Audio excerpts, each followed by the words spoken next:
Et pour commencer, je vais donner la parole au premier intervenant. Je me tourne vers vous, Abdelali El Badawi, bonjour. Alors vous êtes serial entrepreneur, social et philanthrope. Vous avez fondé Banlieue Climat. Banlieue Climat, j'en dis un mot. C'est une association qui fédère, qui sensibilise les populations des quartiers populaires sur les questions environnementales et climatiques. Et votre ambition, c'est de créer les conditions pour que les habitants des classes populaires deviennent acteurs de changement sur les questions environnementales.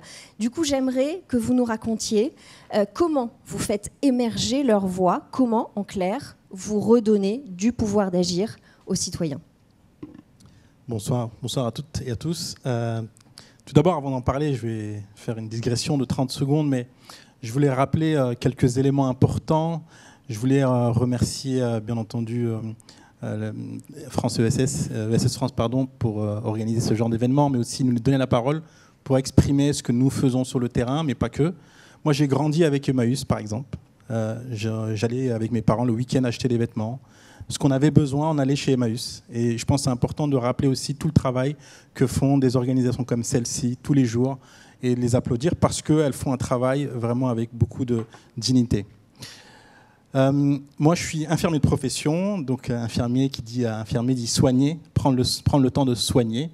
On est ici chez Vive, qui aujourd'hui a des hôpitaux, a des cliniques, a des établissements de santé tous les jours.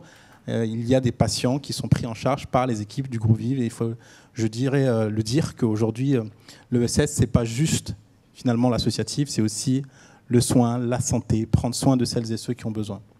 Alors oui, j'ai organisé tout un travail pour monter une association comme Banlieue Climat.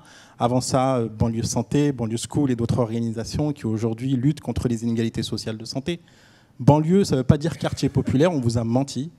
Enfin, une des parties aujourd'hui dont on vous a peut-être dites qui a été les quartiers populaires. Banlieue veut dire lieu banni. La mise au ban, toutes celles et ceux qui sont loin du droit commun. Et au XIVe siècle, les rois mettaient les personnes atteintes de lèpre, de peste, les indigents dans des lieux bannis qui étaient la ruralité. Et donc moi, je me sens plus proche de la ruralité finalement dans la notion de banlieue, parce que la ruralité aussi, elle vit des inégalités sociales, parce que la géographie, parce que la mobilité, parce que plein de choses. Et donc la France, finalement, et ce qu'on y voit aujourd'hui sur la question des inégalités, ça concerne les quartiers populaires, mais ça concerne aussi les zones rurales. Moi, je suis né dans une zone rurale, puisque je suis né dans le Nord-Pas-de-Calais, je suis un ch'ti, et j'ai grandi dans un quartier populaire, dans 77, au plein milieu je dirais, des agriculteurs. Donc mes références sont vraiment des références de la ruralité. J'ai grandi avec ça. Banlieue Climat, ça a été organisé et monté parce que, effectivement, souvent, les luttes sur la question des inégalités sociales sont portées pas forcément par les gens qui les vivent. Et moi, je dis toujours que les personnes concernées, c'est ceux qui, aujourd'hui, doivent être les solutions aux inégalités sociales.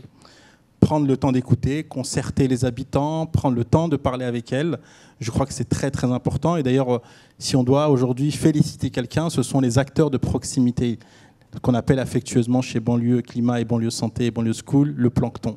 C'est ce qui fait 80 à 90% de la biodiversité. Et si le plancton meurt, finalement, il ne se passe plus rien.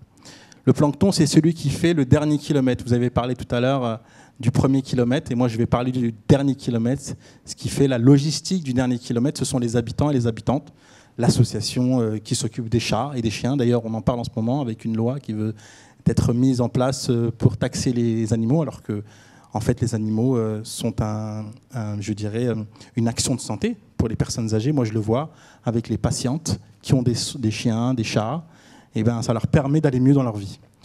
Et donc, Banlieue Climat est une organisation qui aujourd'hui forme des jeunes, mais moins jeunes, sur les questions environnementales, mais pas que, puisqu'on a inauguré il y a encore quelques semaines à Saint-Ouen notre école populaire du climat, grâce au soutien aussi des fondations, et il faut les remercier. Moi, je pense que c'est important de le dire que tout cet engagement aujourd'hui associatif, il est aussi existant grâce à la générosité des acteurs de la philanthropie qui font un travail formidable.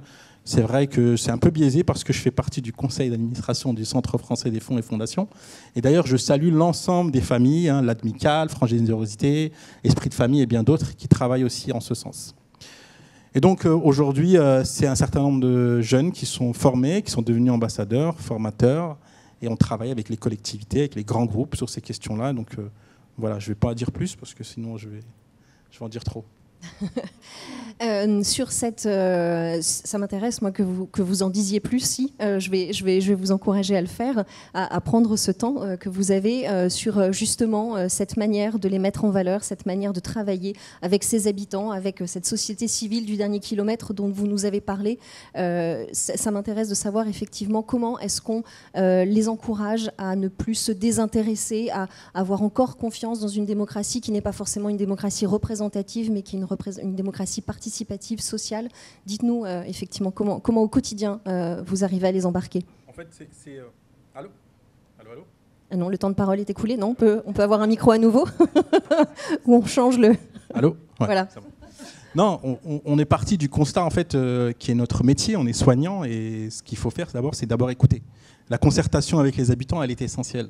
Et pas juste une concertation pour dire on va vous écouter, mais vraiment de manière à ce que ce soit, je dirais, proactif et que cette écoute soit aussi fait en sorte que les habitants soient acteurs de leurs solutions. Et c'est vrai que ça demande beaucoup de temps, donc on mange beaucoup, on s'assoit beaucoup, on mange beaucoup, mais la réussite, elle vient par le fait de prendre le temps avec les patients. Et donc quand je dis patient, en fait, c'est qu'ici dans la salle, on est tous patients et patientes. Déjà, on est tous névrosés. Ça, c'est clair. Et aussi parce qu'en fait, on va devenir tous patients. On a tous été touchés d'une fièvre ou autre. Et donc, avoir cette casquette de soignant facilite finalement l'approche vers les publics qui ont besoin d'être accompagnés, d'être formés, d'être capacités. Nous, d'ailleurs, quand on leur dit que vous êtes la force et non pas juste le patient en situation de vulnérabilité, eh ben, ça rassure et ça permet d'améliorer, je dirais, la confiance en ces habitantes et habitants qui sont dans des quartiers populaires, des zones rurales, et qui ont envie, je dirais, d'avoir des nouvelles façons d'être approchés, et non pas juste approchés pour les aider, mais plutôt les approcher pour leur dire vous allez être formés, vous allez pouvoir apprendre un métier, apprendre quelque chose qui va vous servir sur la question environnementale, sanitaire, éducative et autres. Et donc ça nous permet de créer ces écoles, ces lieux de vie, finalement, qu'on a créés, qui permettent de rassembler les habitants sur ces questions-là. Et donc aujourd'hui, c'est notre force vive, puisque c'est des millions de patients, des millions de personnes qu'on a touchées, des centaines de milliers aujourd'hui qui nous permettent d'avoir une action extrêmement proactive et d'être visible partout et de pouvoir vraiment transmettre nos messages, je dirais, avec beaucoup d'humilité, parce que je pense que c'est important de dire qu'on ne peut pas tout faire, mais on a aussi le soutien des acteurs privés, des acteurs aujourd'hui étatiques qui nous soutiennent, il faut le rappeler, mais aussi la concertation avec d'autres organisations associatives nous permet de cela. Merci beaucoup, Abdelali El Badawi.